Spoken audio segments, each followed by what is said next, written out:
Y el Señor me llevó a hablar sobre, o a meditar sobre el proceso que hace el peregrino y por qué el peregrino tiene que hacer este trayecto de purificación hacia la ciudad santa, hacia Jerusalén. Antes de pisar el suelo sagrado, los peregrinos venían obligados a detenerse en una zona baja que era en el estanque o la piscina de Siloé, ¿sí? Antes de llegar a las puertas de Jerusalén. Allí había un proceso de espera, decir conmigo espera, y no era una fila solamente burocrática, sino que era un espacio, un tiempo donde se purificaban antes de entrar a Jerusalén. Porque no podían entrar llenos del polvo del día a día, ¿sí? Tenían que limpiarse. Era un espacio donde el corazón se alineaba, ¿sí? Era ponerse en cuota, la misma cuota de Dios, ¿no? Purificarse y para entrar y poder hablar con Dios, ¿no? Y de eso quiero hablarte, ¿no? De poderse enfocar, así conmigo, enfocar, y en la espera activa. Que muchas veces, como peregrinos, no hacemos este esfuerzo de caminar en el camino y nos hace falta por ahí esto, ¿no? Saber esperar y esperar activamente. Y pensamos que nos cuesta esperar porque pensamos que el cambio que nosotros queremos va a venir de un día a otro y va a venir ya y ahora, ¿no? Y justamente el Señor me hablaba que es en el camino donde somos procesados, que no es de un día para el otro. Es en el camino donde las piernas se cansan, ¿o no? Es en el camino donde el orgullo se quiebra. Es en el camino donde la autosuficiencia se desvanece y la paciencia es probada. ¿O no te ha pasado? Dios no diseñó el camino como un trámite rápido, sino que es un proceso de transformación. Decí conmigo, es un proceso de transformación. Donde en el camino vamos aprendiendo como peregrinos, ¿no? A este proceso de purificarnos para entrar en la presencia y estar enfocados en Él. Saben, una de las cosas que me determiné en mis tiempos por ahí son los no negociables de las rutinas, ¿no? Hay rutinas que tenemos con Jime y uno de esos es no saltarme mis momentos con Dios, ¿no? Que ya los he hecho míos a la mañana temprano, cuando me levanto, ¿no? A las 5:30 y voy hacia el gym y tengo ese momento donde no hay nadie en el gimnasio y puedo orar, escuchando música, puedo estar solo con Dios, en la furgoneta mientras voy, en mi día a día, ¿no? Y somos solamente yo y Él y me conecto, ¿no? Me conecto y siento el poder de Dios y hago que esta conexión valga la pena, ¿no? Y me he dado cuenta que estos tiempos son mi fortaleza, mi lugar seguro. Que no es un proceso de 5 minutos, sino que es un anclarme en lo que Dios tiene para mi vida y en lo que estoy viviendo en esa semana. Por eso trato de que Dios trabaje conmigo en mi día a día y soy muy quirúrgico en poder ver en lo que estoy fallando para poder ser y parecerme cada día más a Él. Tengo un montón de cosas para cambiar, lo ven en mí, soy una persona y no soy Dios. Entonces todos tenemos muchas cosas para cambiar, pero el tema está en cuando realmente nosotros queremos cambiar, ¿no? Y esta semana he leído del Salmo, o más bien he escuchado del Salmo 25 al Salmo 35, la audiobiblia, y me ha ayudado y me sirvió para estar equipado, porque no fuimos llamados a estar pasivos en la presencia de Dios, ¿no? Sino a ser participantes de lo que Él quiere que vivamos para cada uno de nosotros. Al estar en su presencia y hace que podamos entender lo que Él quiere de nosotros. El estar en la presencia de Dios. Ahora, si no estamos en la presencia de Dios, no vamos a entender lo que Él quiere para nosotros, ¿no? Así que hubo un salmo que me llamó la atención y hizo eco, que fue el Salmo 27. Y quiero dejarte algo importante. Todavía no lo vamos a leer. Quiero antes pintar un cuadro, si juntos me acompañan. Y es David, aquel muchacho, ese gigante que venimos hablando en varias series y en varias prédicas. Y me gustaría repasar un poco para que podamos entender por qué estos salmos nos van a ayudar a caminar más precisamente en lo que el Señor nos está llamando como peregrinos. Y David es el rey del momento. David es el rey más poderoso de ese momento. Y lo conocemos como un guerrero increíble. Y si entendemos bien, David vino después de Josué. No Josué, nuestro amigo Josué, sino Josué del tiempo de la Biblia, ¿no? Y Josué no heredó la tierra prometida, no heredó toda la tierra prometida bajo su liderazgo. No fue hasta que vino David, ¿no?, que entró en lo que Dios le había prometido. Y David conquistó con una fuerza militar increíble. Y hoy esa fuerza militar, que es tan increíble, no se valora tanto. ¿Por qué? Porque no nos gustan tanto las guerras. Es más, las evitamos. Pero en aquella época sí. Era literalmente lo que hacía una nación, el tener un buen ejército. Así que David era un estratega militar, era un guerrero brillante. De hecho, trabajó con hombres que lo rodeaban. Y en un principio eran 400 y eran como los rechazados de la ciudad. No encajaban en ninguna parte y tenían problemas en sus vidas personales, ¿sí? Se unieron a David y de alguna manera pasaron a ser los rechazados de la sociedad a convertirse en un grupo de élite, de guerreros de élite, hasta el punto de que un solo soldado podía matar hasta 800 guerreros de los enemigos. Así que estamos hablando de una fuerza sobrenatural, de una fuerza militar que viene, ¿no?, de este estratega que es David.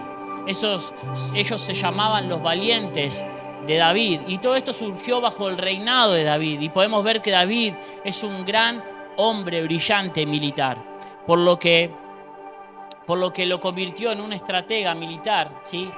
Es que sabía escuchar la voz de Dios.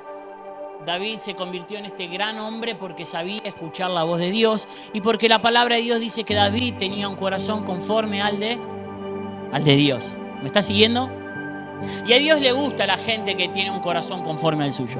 Gente que colabore con el reino, ¿sí? Gente que no vaya por sí solo. Dios eligió levantar un pueblo, ¿sí? Así que David podía oír la voz del Señor y hacía lo que Dios le pedía. Lo hacía como Dios quería. Así que gracias a que él se convirtió en este loco y asombroso líder de Israel, ¿sí?, es que pudo conquistar tantas tierras. Y sabemos que Salomón construyó el templo para el Señor, probablemente el templo más extravagante de todos los tiempos, pero en realidad fueron los recursos que David dejó para que esto se pudiera llevar a cabo. ¿Sí? Fue la generosidad de David que le abrió las puertas a Salomón para construir el templo. Fue el oro que dejó, las gemas que dejó, su plata, fue todo lo que reservó durante mucho tiempo de conquista. Sí, entonces David preparó el camino para el templo, preparó el camino para la presencia de Dios, del Señor para Israel. David era un genio en los recursos y era un genio creativo. Y tenemos a David que desde niño mata gigantes, y tenemos a David el genio de la música, ¿sí? Inventó música, escribió música, inventó instrumentos musicales. De hecho, él inventó sus propios instrumentos. Y no es algo pequeño, es algo grandioso esto. Escribió música que perdura en los siglos y hoy la tenemos en la Biblia y hacemos cánticos. Y gracias a esta revelación del corazón y la naturaleza de Dios es que nosotros hoy nos nutrimos, ¿no?, que son los salmos. Y tenemos a David, que es un gran líder militar y creativo, y es el más rico y el más grande del planeta, que tiene recursos, y cuanto más recursos, ya sea en dinero, en gente o en posición tengas, se aumentan las opciones, ¿no? Cuanto más tengo, es como que más se me aumenta. Si tengo muchos amigos, tengo muchos recursos. Por ejemplo, ayer yo estaba desarmando una cama y me entraba solamente la cama, entonces lo llamé a Carlos, le digo: Carlos, mirá, tengo un armario que llevar, ¿será que podrá? En la semana lo llevamos, pastor, yo pongo enseguida, ¿no? Cuando uno tiene amigos es como que todo es más fácil. Cuando uno tiene recursos, aumentan las posibilidades. Así que si eres pobre en recursos, eres pobre en amistades, eres pobre ¿cómo se puede decir? En poder allegar a la gente, ¿no? Tenemos un problema, porque cuanto más recursos tenemos, más posibilidades tenemos. ¿O no es así? Así que David tenía 1.000 millones de posibilidades. David era como el Elon Musk del tiempo de hoy, ¿sí? Era un hombre con muchos recursos. Y hago esta observación porque cuando aumentan nuestros recursos, aumentan las posibilidades, las oportunidades. Muchas veces usamos, escúchame bien, esos recursos para deshacernos de las pruebas que Dios nos puso en el camino. Y justamente son puestas para refinarnos en nuestro carácter, en nuestro día a día, para hacernos más parecidos a Él. No se supone que debes avanzar, ¿sí?, en todas las puertas que Dios abre. Algunas están solo para ver si abrazas o no lo inferior. Están ahí para ver y probar tu fidelidad. Dice que el rey David, el Señor puso en la mano del rey David a Saúl. Un problema donde Saúl lo perseguía y lo quería matar. Y David era este hombre que tenía todos los recursos y que se podría haber deshecho del rey Saúl así. Fácil. Y 1 Samuel 24, 10 dice: he aquí, han visto hoy tus ojos cómo Jehová te ha puesto hoy en mis manos en la cueva. David lo tenía al rey Saúl en sus manos. Y me dijeron que te matase, pero te perdoné porque dije: no extenderé mi mano contra mi Señor, porque es el ungido de Jehová. Y mira, Padre mío, mira la orilla de tu manto en mi mano, porque yo corté la orilla de tu manto y no te maté. Conoce pues y ve que no hay mal ni traición en mi mano, ni he pecado contra ti. Sin embargo, tú andas a casa de mi vida para quitármela. Así que hay un rey que quería matar al rey David. Y David había sido ungido como el próximo rey de Israel. Y la Biblia dice que Dios puso en mano de David al rey Saúl para matarlo. Y David dijo que no se iba a levantar contra el ungido de Dios. Tal es el punto que Dios pone a prueba a David. Si sería alguien que abrazaría la excelencia del rey y su mandato con integridad por encima de la ganancia y el beneficio personal. Amén. Así que está David con sus 1.000 millones de opciones de vida. Y hay muchos eruditos que dicen que hablan sobre el Salmo 27, que fue hecho cuando Absalón se levanta contra David. Lo hemos hablado unos domingos atrás. El hijo se levantó contra su padre para matarlo. Absalón se levanta contra David y trató de hacerle un golpe de estado. Y cuando un rey sustituye al otro, hay que matarlo, lo tiene que matar. Entonces tenés que imaginarte el nivel de traición que hay y la angustia que David siente. Que tu propio hijo esté al acecho para destronarte, para matarte, para desearte la muerte. Y toda esa confusión y todo ese conflicto se transforma en un conflicto del alma. Y él redujo todas esas 1.000 millones de opciones que tenía a una sola cosa. A una sola cosa. Así que creo que ya te hice todo el argumento para que podamos entrar en el salmo que quiero comentarte, ¿sí? David redujo todo a una sola cosa. Salmos 27:4 en la nueva versión, la nueva traducción viviente dice así: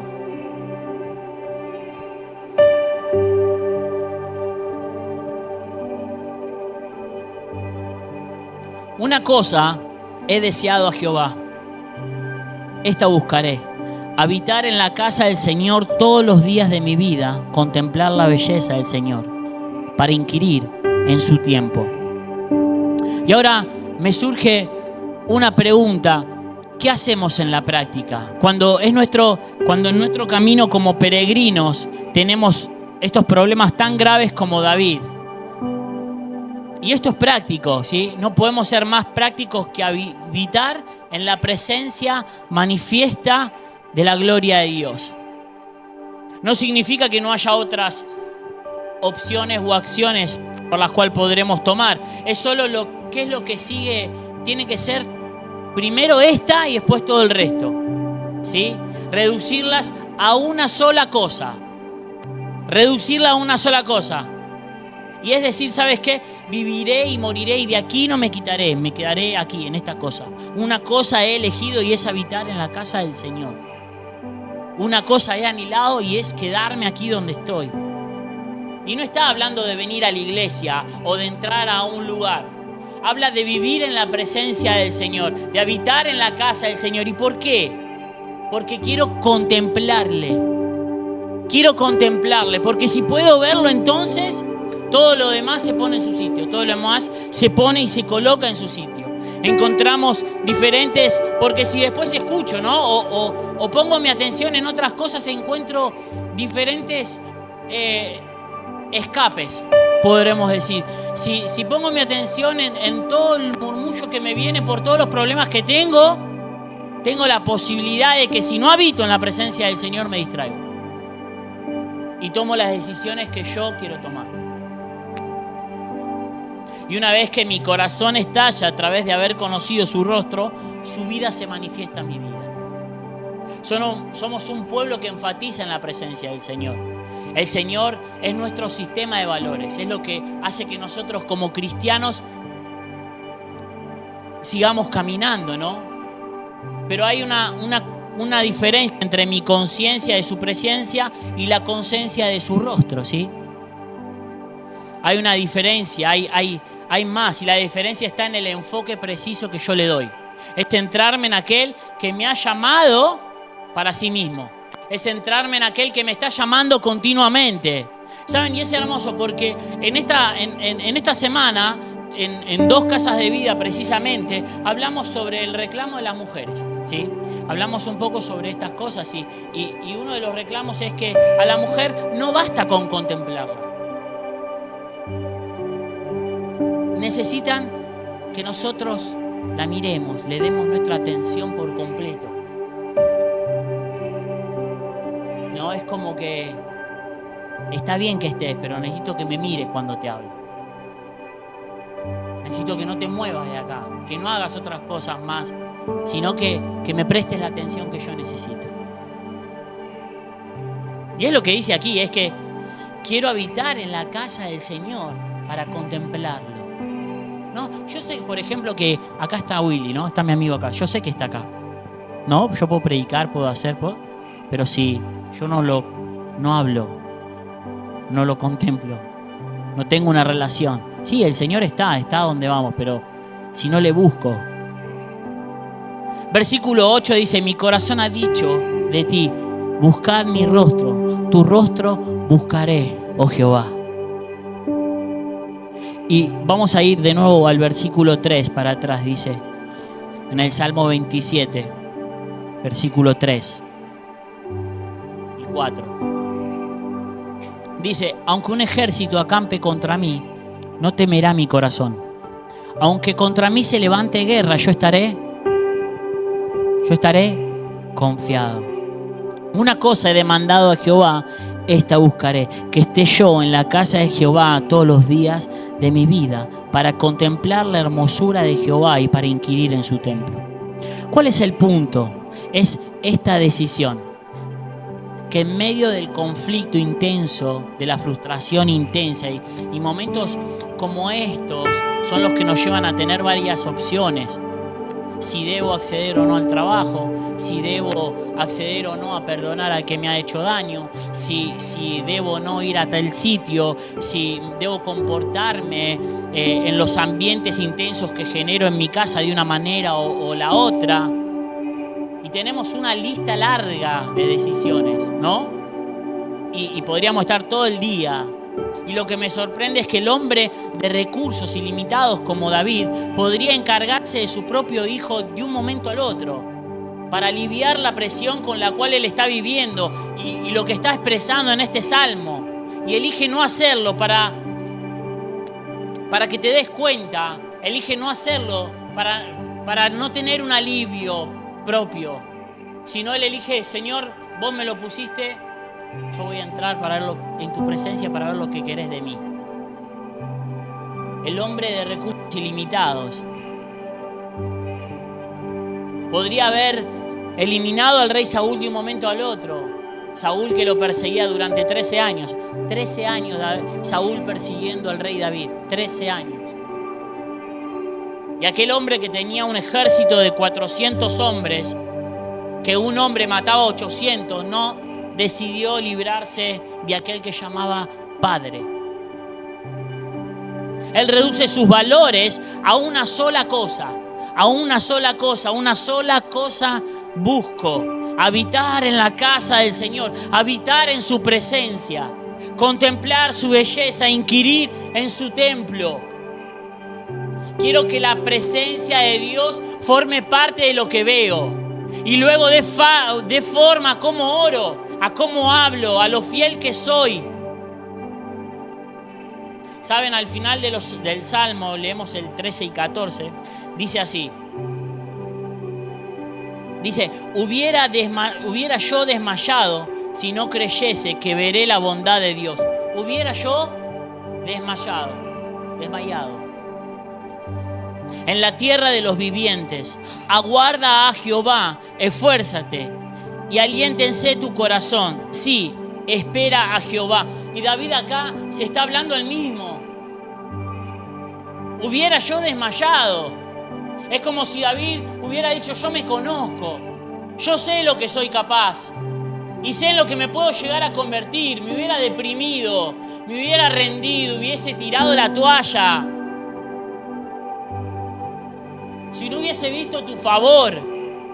Y esta única cosa que anhelo de entrar en tu presencia es la que me mantuvo fuera del pozo. Esta única cosa es la que me mantuvo fuera de ese lugar terrible. Porque sé que estaría en una constante lucha emocional y mental que me aleja de ti. Una cosa es mi anticipación al ver la bondad del Señor en la tierra de los vivos. Lo que Él veía en el templo, en su intimidad, afectaba a lo que Él veía en la tierra de los vivos. Lo que uno ve cuando entra en oración, cuando entra en intimidad con Dios, es lo que nos cambia, es contemplarlo. Y eso es lo que lo cambia todo, es contemplar al Señor. ¿Y hace cuánto tiempo que no anhelás entrar en la presencia del Señor para contemplarlo? Para decir, lo único que me basta para estos problemas es entrar en la presencia del Señor. Es entrar. Lo único que necesito es ir a su presencia. Porque sé que si lo busco todo cambia. Porque sé que si realmente Él se revela en mi vida, todo se mueve y se pondrá en su sitio.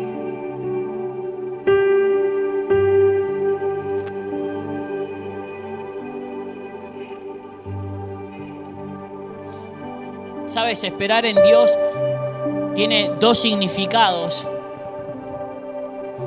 Y esta palabra concreta de este salmo se puede traducir como acechar o tener una emboscada. Y no está ahí por caso, porque David era este rey de guerra y todo era planificado para la guerra, ¿sí? Esta palabra concreta se traduce en acechar o tender una emboscada. Y cuando pensamos en esperar en Dios, en inquirir en su templo, en ir a la presencia de Dios, es como que nosotros perdemos el tiempo. ¿Por qué? Porque no nos da una solución inmediata, porque vemos como que no tenemos la solución ya. Yo quiero mi carácter que cambie ya, y no es ya, y no es al tiempo que nosotros queremos. Es cuando entramos en su presencia que todo cambia. Y cuando pensamos en esperar en Dios, pensamos que tiene que ser una quietud pasiva. Y no, y quiero decirte que no es una quietud pasiva, es una postura de anticipación. El esperar en Dios es una postura de anticipación. Conlleva una cierta expectativa. ¿Cómo no vas a estar expectante de lo que el Señor quiere hablarte? Es necesario entrar en la presencia del Señor. Estar expectantes por su naturaleza que expulsa esta esperanza, ¿no? Porque la esperanza es la anticipación gozosa del bien. La esperanza es la anticipación gozosa del bien. De modo que este tema de la esperanza es la columna vertebral de todo tipo de espera. Yo no sé lo que hoy vos estás esperando. Pero es necesario que lo esperes con una postura de anticipación. Sabiendo de que si inquirís en el templo, sabiendo de que si lo buscas, Dios se te va a revelar. Estoy esperando con expectativa porque podría pasar en cualquier momento. Esa tendría que ser nuestra postura, agradeciéndole al Señor que pasará. ¿Por qué? Porque tengo la total certeza de que cuando estoy en la presencia de Dios, Dios se me revela. Y entiendo de que cuando Él se me revela, yo ya no pienso más y anhelo más mis favores, sino que anhelo y amo hacer lo que Él me manda hacer. Exactamente, la espera se convierte en un camino de transformación cuando unís los planes de Dios a tu vida. Nos enseña a depender menos de nuestra fuerza y más en su gracia, en su verdad, en nuestro camino como peregrinos, viviendo cada momento como una oportunidad de crecer en la fe, en el amor y en nuestro carácter, en dejar nuestro carácter morir para nosotros mismos y vivir para Cristo. Esa es la meta. Jeremías 29:13 dice: me buscarán y me encontrarán cuando me busquen de todo corazón. Me dejaré encontrar, afirma el Señor. Juan 14:23 dice así: Jesús respondió y le dijo, Juan 14:23, Jesús respondió y le dijo: si alguno me ama, guardará mi palabra, y mi Padre lo amará, y vendremos a él y haremos con él morada. ¿Qué haremos? Morada. Si alguno me ama. ¿Cuántos amamos al Señor aquí?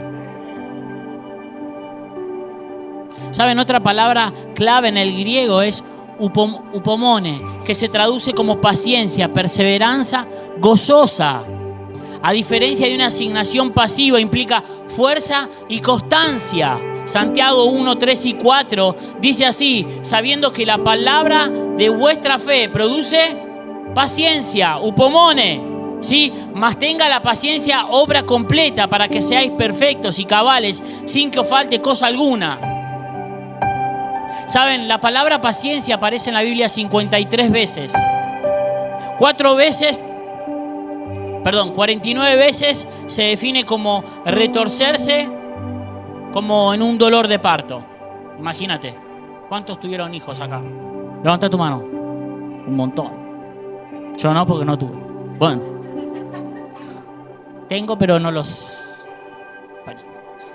4 veces, 49 como dolor de parto. 4 veces retorcerse de dolor o remolinear como en una danza o girar en el aire como en una danza de remolino. El otro día veía a mi sobrina que participó en Italia y ella participa en patín y veía cómo saltaba y daba vueltas, ¿no? Yo no lo podría hacer porque me caería, ¿no? Y es más o menos eso, y el Señor me abrió el entendimiento. Ahora, yo estuve presente en los partos de mi hijo, ¿sí? Mi señora también. Ella estuvo ahí y nunca me voy a olvidar cuando Jeremías nació. Todos queríamos que fuese un parto perfecto y así lo fue. Queríamos que naciera en una vasca. No voy a dar en agua, ¿sí? Queríamos que sea un parto de agua. Ella quería. A mí me daba igual, basta que naciera. Entonces, bueno, y estaba en ese momento de contracción, ¿no? Que solo las mujeres saben.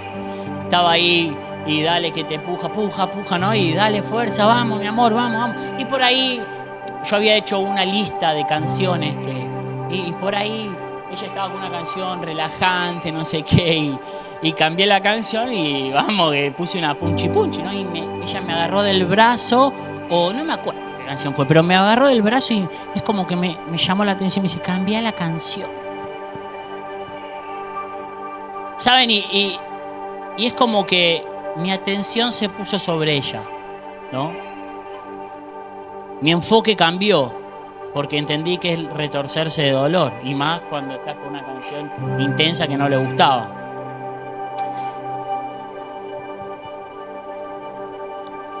Mi enfoque cambió a darle atención a lo que era necesario por el dolor que ella sentía. Y entendí lo que era retorcerse de dolor, porque fue duro. En un parto uno ve cosas fuertes, ¿no? ¿Y qué tal de remolinear en una danza, ¿no? Cuando estás en el aire sin saber dónde vas a aterrizar, ¿no? Requiere de una cierta atención, ¿o no? Requiere de una cierta concentración, una intensa concentración.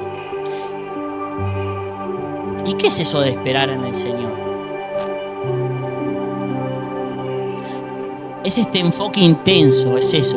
Es cuando reducís todas las respuestas posibles y reconsiderás todo a una sola cosa. Reducís todas tus opciones a una sola cosa. Y eso hizo David. Eso fue lo que hizo David. Una sola cosa he deseado. Una sola. Cuando tomás esa decisión, refinás tu enfoque en el Señor. Y cuando más refinás tu enfoque, más podés ver lo que necesitas ver. Lo que Dios está viendo para ti en el momento de tu proceso. Esperar en el Señor habla de su morada. Nos lleva al versículo que leímos antes, Juan 14:23. Jesús respondió y le dijo: si alguno me ama, guardará mi palabra y mi Padre lo amará y vendremos a Él y haremos morada con Él. ¿Saben? Hace un tiempo me propuse leer o meditar más que nada en el Padre Nuestro antes de dormirme. Y antes o después de ver mi móvil y dejar el móvil que he dejado ahí, ¿no? Lo dejo ahí y por ahí charlamos con ella. Estuve meditando, orando en voz baja. Y hasta he vuelto mi corazón y pensaba en los procesos que el Señor tenía para mi vida. Y empecé a recitar el Padre Nuestro, ¿no? Decía Padre Nuestro. Y a veces hago una pausa. Padre Nuestro, mío, de mi casa, de mi señora, de este lugar. Venga a nosotros tu reino, hágase tu voluntad. Y le digo, Señor, este es tu corazón. Que tu voluntad sea en mi casa, en la casa de mis hijos, en mi trabajo, en mi salud, en la iglesia. Que se haga tu voluntad en el cielo. Danos hoy nuestro pan de cada día. Que no nos falte nada, que la abundancia de tu reino se haga visible en nuestras vidas. Perdona nuestras deudas. Señor, necesito perdón. Y ayúdame a perdonar a los que me han hecho daño, a los demás. No nos dejes caer en tentación. Señor, vos sabés en las cosas que soy débil y cómo tropiezo. Protégeme de cada situación, de todo lo que estoy pasando. Protégeme, alejame de lo que me tengo que alejar. Líbrame del mal, porque tuyo es el reino, el poder y la gloria para siempre. Y muchas veces lo que ocurre es que me duermo muchas veces antes. Pero el punto es que fuimos diseñados para albergar la presencia de Dios. Fuimos diseñados para llevar el Espíritu Santo dentro nuestro. Y esto es lo que me da la paz verdadera cuando medito en que realmente una sola cosa es la que necesitamos. No hay más. Así que cuando David ora y desea eso, él en realidad está definiendo el hecho de que para lo que fuimos y cuál es el propósito por el cual nacimos. Y sí, hay muchas cosas que hacer, hay muchas decisiones por las cuales tomar, hay muchas cosas que construir, hay muchas cosas por lograr, pero todo sale de un único lugar y desde un solo punto, que es Cristo. Un único lugar de tu habitación, un único lugar de morada, un único lugar de conexión con el Espíritu Santo. Y este único lugar te lleva a la exactitud de la fidelidad de caminar como un peregrino debe caminar. Por ahí hoy estás acá y decís, bueno, yo tengo mi relación con Dios, wow, súper. Pero por ahí hoy estás acá y decís, wow, no, yo necesito al Señor. ¿Y cuántas veces nos hemos quejado porque nos va mal? ¿Saben? Nunca nos irán mal las cosas si realmente deseamos una cosa. Y es esa la cosa que tenemos que desear. Ese es el único lugar donde tendríamos que desear ir. La exactitud de la fidelidad de Dios se halla en un único lugar, y es en la presencia del Señor. Quiero dejarte por ahí este pensamiento. ¿Será que la no respuesta de muchas cosas es por la poca intensidad que implementamos en buscarle? ¿O es por la pasividad con la que hacemos las cosas para Jesús? Esto no es por mérito, ¿eh? ¿Será que la no respuesta de nuestras oraciones es porque pretendemos hacer las cosas como queremos y no como Jesús nos manda?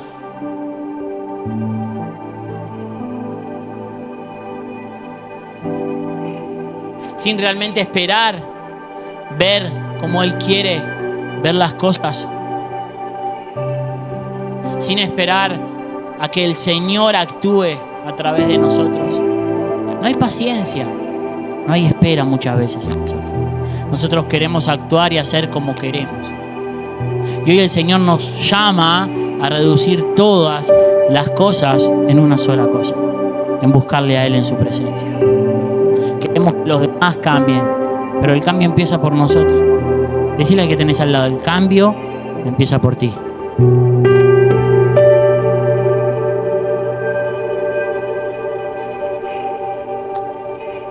En buscar una única cosa. En buscar una única cosa. No tomes este tiempo para reclamarle a tu esposo, a tu esposa o a tus amigos por lo mal que lo hicieron. No, porque te dije que el cambio empieza por ti, no por el que tenés al lado. Ahora decí, el cambio empieza por mí. Ahora decí, el cambio empieza por mí, más fuerte.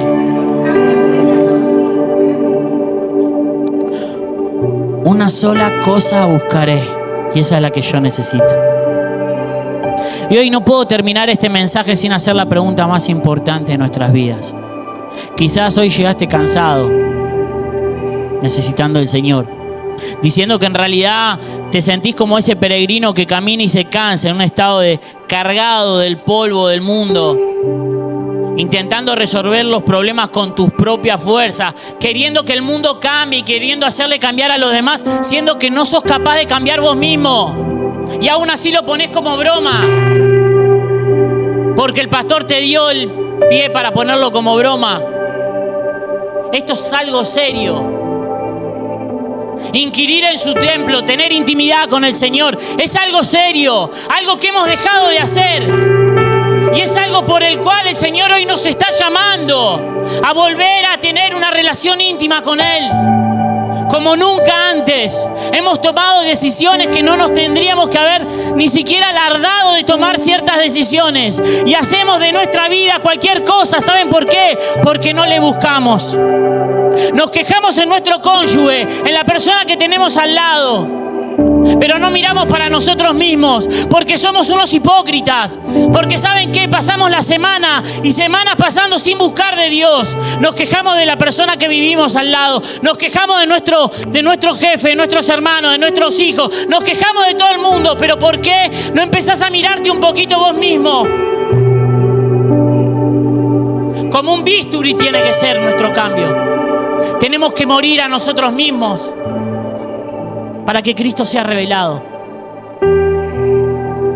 ¿Saben que si nosotros respetaríamos, y te lo habla uno que conduce re bien, si nosotros... es sarcasmo, obviamente. Era para aliviar el tiempo de tensión. ¿Saben que si nosotros respetaríamos la distancia de seguridad, no hubiese tráfico en el mundo? Es que no solemos respetar la distancia de seguridad ni siquiera con nuestros próximos. ¿Saben con quién respetamos? Con la única persona que respetamos la distancia de seguridad es con Dios. Porque no vaya a ser que si obedezco lo que Dios me dice que yo tengo que hacer, me vaya mal. O me vaya como yo no quiero que me vaya. Porque tengo que tomar decisiones diferentes a las cuales yo me estoy planteando de tomar. Porque Dios me dice hacer una cosa, pero mi carne me dice hacer otra.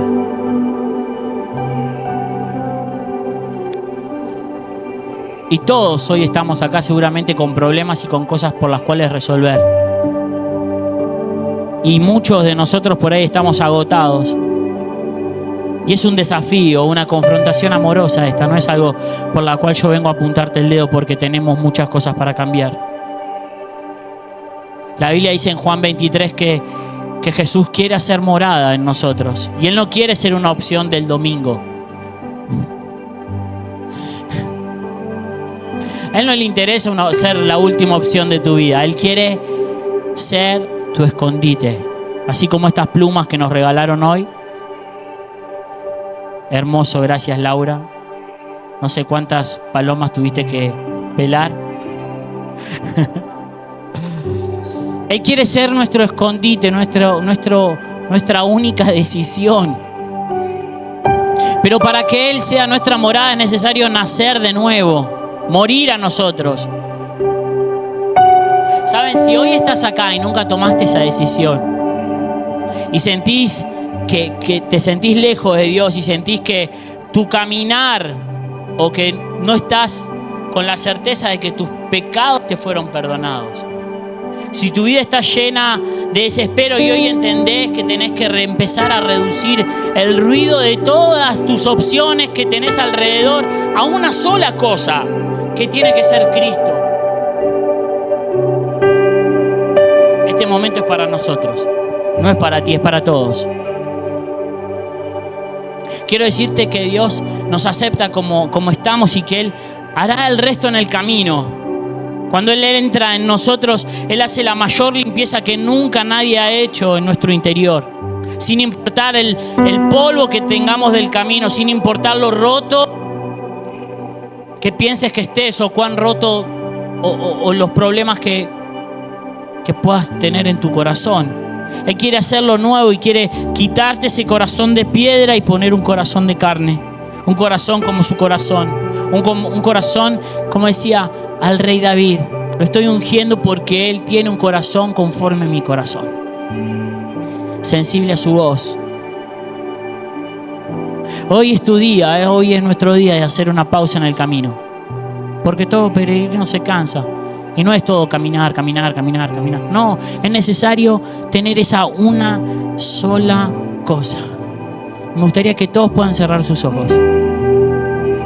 Todos con los ojos cerrados.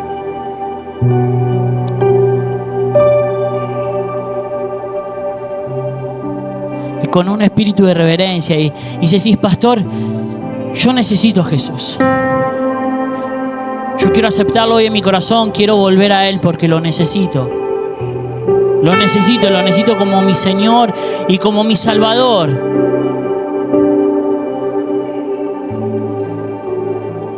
Te pido que si esta es tu decisión, que puedas levantar tu mano.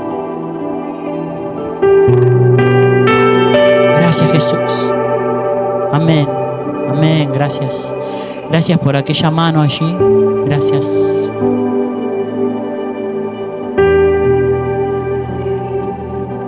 Y que hoy como iglesia podamos repetir esta oración con un enfoque intenso en volver a Él, con un enfoque con todo nuestro corazón, y que le podamos decir juntos como iglesia: Señor Jesús, hoy reconozco que te necesito. Confieso que he caminado en mis propias fuerzas y con mis propias opciones, pero hoy reduzco todo a una sola cosa: a ti. Te busco. Señor, te pido perdón por mis pecados. Límpiame con tu sangre. Te recibo hoy en mi corazón como mi Señor y mi Salvador. Espíritu Santo, ven y haz morada en mí. Señor, me aparto de todo lo que no te honra y decido vivir intencionalmente para ti. A partir de hoy, mi vida te pertenece. En el nombre de Jesús. Amén, amén, amén y amén. Dale un fuerte aplauso al Señor. Gracias, Jesús. Gracias, Dios. Gracias, Jesús. Quiero saludar a los que se conectan, que tengan un gran domingo.